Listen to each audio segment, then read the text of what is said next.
You walked out to your yard this morning. The feeder was full. The water was clean. And nothing came. Not one bird. Not a flutter of wings. Not a sound from the shrub where the cardinal used to sit. You didn't change anything. The seed is the same. The feeder is in the same place. They just stopped coming. Here is what no one tells you. Birds don't leave yards by accident. They leave because something in your yard told them to. And in most cases, it is something you have been doing for years, completely certain that you are doing it right. By the end of this video, you will know exactly what that is, and which mistake carries the heaviest cost. Welcome to Feather Logic. If this is your first time here, stay, because what you learn today will change how you look at every bird that visits your yard. We are going to walk through the 10 most common mistakes quietly driving birds away. Some of them will be uncomfortable to hear. None of them are obscure. They are things most people do without thinking twice, including people who have fed birds for 20 years. Stay until mistake number 10. It is not about your yard at all. It is about something you never knew you were building. Mistake number 1. Your feeder is in the wrong place. This is the mistake almost everyone makes at the beginning, and almost no one corrects. You place the feeder where you can see it. From the kitchen window, from the porch, from the couch. That makes perfect sense to you. The bird is not thinking about your view. Before it lands, it runs a risk assessment. Every time. Without exception. It checks 3 things: escape routes, nearby cover, and exposure to predators. In that order, in about 2 seconds. Research on avian foraging behavior shows birds prefer feeders within 10 to 15 feet of shrubs or trees. Close enough to flee into cover in under a second. Far enough that a predator cannot hide directly underneath. A feeder in the middle of an open lawn, visible from all sides with no nearby cover, reads to a bird as a trap. Not a restaurant. It may visit once out of desperation. It will not make your yard a regular destination. The calculation is simple, and it is never in your favor in open ground. Move the feeder closer to a shrub or low tree. You do not need to redesign your yard. You need to think like the bird, not like the person watching from inside. Mistake number 2, the food you are offering is wrong. This one is going to land hard for a lot of people. Bread, crackers, cooked rice, leftover food. These are the most common things people put out for birds, believing they are being generous. Bread has no nutritional value for birds. It fills the stomach. The bird does not feel hungry, but it received no protein, no fat, no micronutrient of any kind. In young birds, regular bread consumption causes a condition called angel wing, a wing deformity that prevents flight. The bird never recovers. Wet bread ferments within hours and develops fungal growth that causes aspergillosis, a fatal respiratory disease. There is no treatment once a bird contracts it.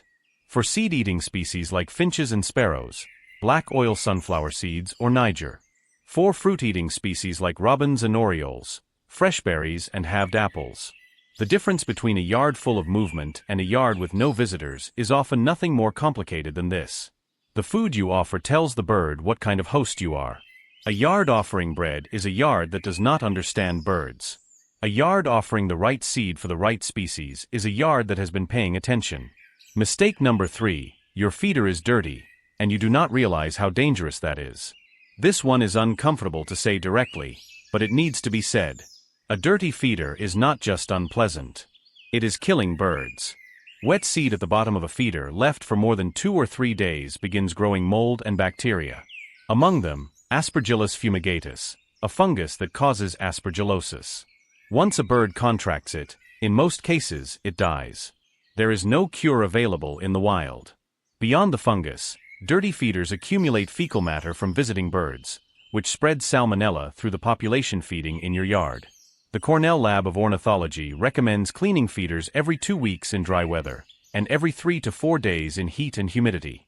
A simple solution of water and white vinegar, scrubbed carefully and rinsed thoroughly, is sufficient. It takes less than 5 minutes. It saves lives you will never know you saved. Birds are extraordinarily sensitive to the health of their feeding sites. If you begin seeing birds with ruffled feathers, eye discharge, or lethargic behavior near your feeder, the feeder is the first place to investigate. You are not just running a feeding station. You are running a public health environment for a community of animals that has no other option for care. Mistake number 4. There is a cat in your yard, or in a neighbor's yard. Stay with me here, because this is one people least want to hear. Domestic cats with outdoor access are one of the leading causes of bird mortality in urban and suburban environments worldwide. The numbers are not contested by researchers. Studies on predation by free-roaming cats estimate billions of bird deaths per year in North America alone. This is not fringe data. It comes from peer-reviewed research published in Nature Communications. And a cat does not need to kill a bird to destroy your yard's reputation. It only needs to be seen, or more precisely, to be remembered. Birds communicate danger through alarm calls, avoidance behavior, and what researchers call landscape of fear mapping. If a cat regularly patrols your yard, that information spreads. Your yard becomes a place birds actively avoid, even when the cat is not present. The absence of the predator does not erase the memory of the threat. If the cat belongs to a neighbor, a motion-activated sprinkler near the feeder functions as a deterrent. It does not harm the cat. It teaches the cat to find somewhere else. Your feeder can be full. Your water can be clean. Your seed can be correct. If there is a cat in the landscape of fear map for your yard, none of that matters. We are halfway through. Mistakes 5 through 7 are the ones people almost never connect to birds leaving, because they look like good yard habits. Mistake number 5. Your yard is too clean. This is the one that goes against everything that seems right. Grass cut short. Leaves raked and bagged. Branches removed. Everything organized and tidy. For a human being, a well-maintained yard signals care and attention. For a bird, it is a food desert. A yard where the leaf litter has been removed is a yard where an entire ecosystem has been erased. Dry leaves on the ground are not debris. They are a complete ecosystem of insects, larvae, seeds, and invertebrates that robins, towhees, and thrashers depend on entirely for foraging. A yard where leaves are raked and removed days after falling has eliminated a primary food source for every ground foraging bird in your region. Dead branches are the best foraging and nesting structure for woodpeckers, nuthatches, and brown creepers. A small brush pile in one corner of your yard takes 5 minutes to build and 0 maintenance to keep. It provides shelter, nesting material, and insect habitat that can sustain a resident bird population through an entire year. You do not need to let your yard become overgrown. You need to leave one corner uncut. Leave leaves under the shrubs. Keep one dead branch. These small acts of strategic disorder are the difference between a yard birds pass through and a yard birds choose to live in. Mistake number 6. You use pesticides, and you are poisoning the food chain. Most people who use pesticides in the garden are not trying to hurt birds.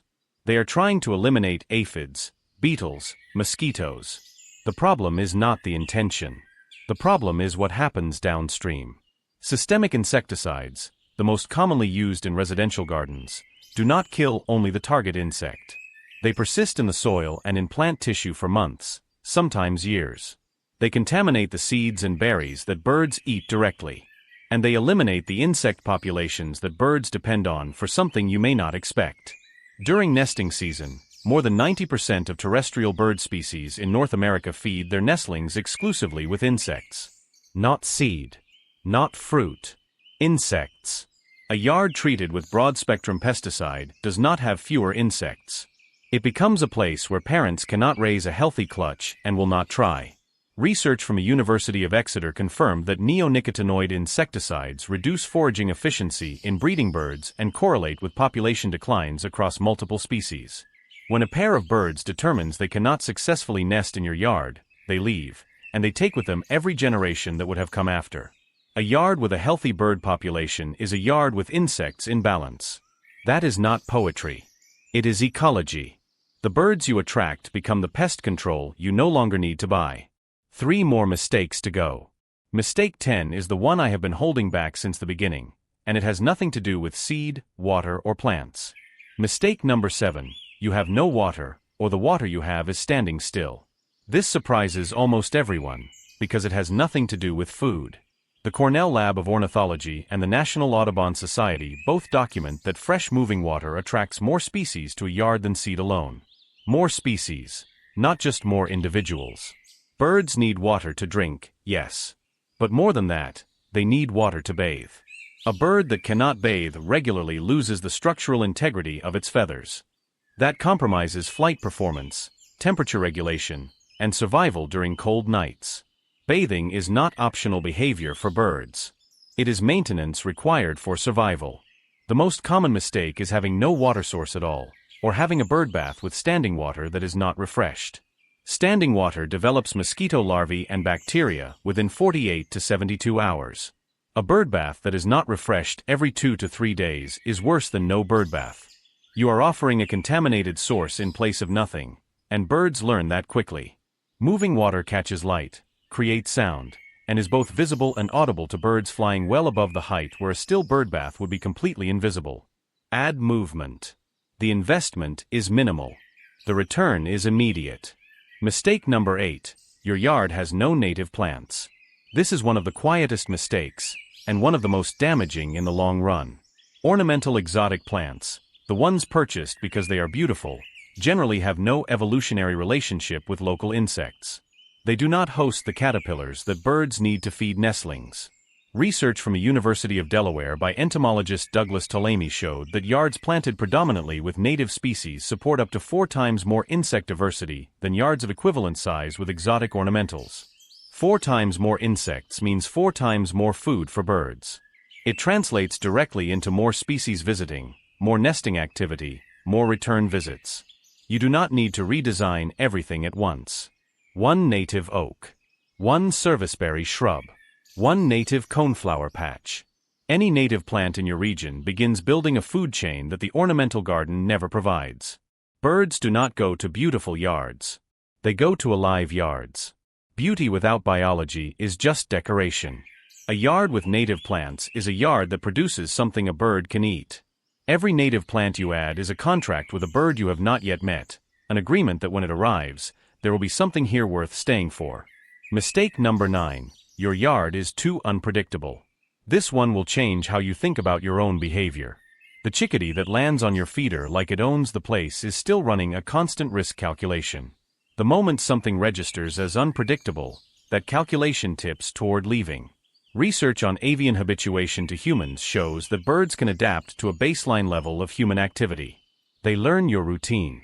They know when you come out for coffee. They know when the children leave for school. But unpredictable noise and movement are a different category entirely. Loud music in the yard, power tools, a child running suddenly toward the feeder, these register as threat signals, not background noise. This does not mean you must turn your yard into a silent sanctuary. It means creating consistency around the birds. Go outside at the same times. Move slowly near the feeder. Give them 30 undisturbed minutes in the morning, when they need to feed most urgently, when their energy reserves from the night are lowest and their risk tolerance is at its minimum. A bird that trusts the rhythm of your yard will return every morning. A bird that can never predict your yard will eventually find one it can. Mistake number 10. I saved this one for the end because it is not a mistake you make with your hands. It is a mistake you make in how you think about what is happening. Most people who put up a feeder think of themselves as suppliers. They put out the seed, the bird comes, transaction complete. But that is not what is actually happening. Birds, especially those that return to the same yard season after season, are making a choice. They have dozens, sometimes hundreds of yards within their territory. They come back to yours. Research in avian cognition shows that birds do not just remember specific locations. They remember specific individuals. This has been documented repeatedly, across multiple species. The landmark study from the University of Washington showed that crows recognize individual human faces, hold grudges against people who threaten them, and pass that information to their offspring. Robins and chickadees do not have the same facial recognition capacity as corvids, but they have spatial memory and a tolerance for risk that builds, slowly, over time, through consistent positive experience. The chickadee that visits your feeder every morning, that specific bird, has decided you are safe. Not your yard. You. Your specific presence, your specific routine, your specific reliability. And if you stop showing up? If the feeder goes empty for 2 weeks? If the water sits stagnant? If the yard becomes loud and unpredictable? That trust does not disappear all at once. It erodes. Visit by visit, quietly, until one morning the feeder is full and no one comes. You did not lose a bird. You lost a relationship you did not know you were building. The birds that visit your yard are not random. They are the ones that looked at everything available to them and chose you. That is not nothing. That is being verified as safe by a wild animal that trusts almost nothing. Tell me in the comments, which of these mistakes surprised you most? And if there's a bird that has been coming to your yard longer than you realized, a face at the feeder you now recognize, tell me that too. Those moments matter more than most people know.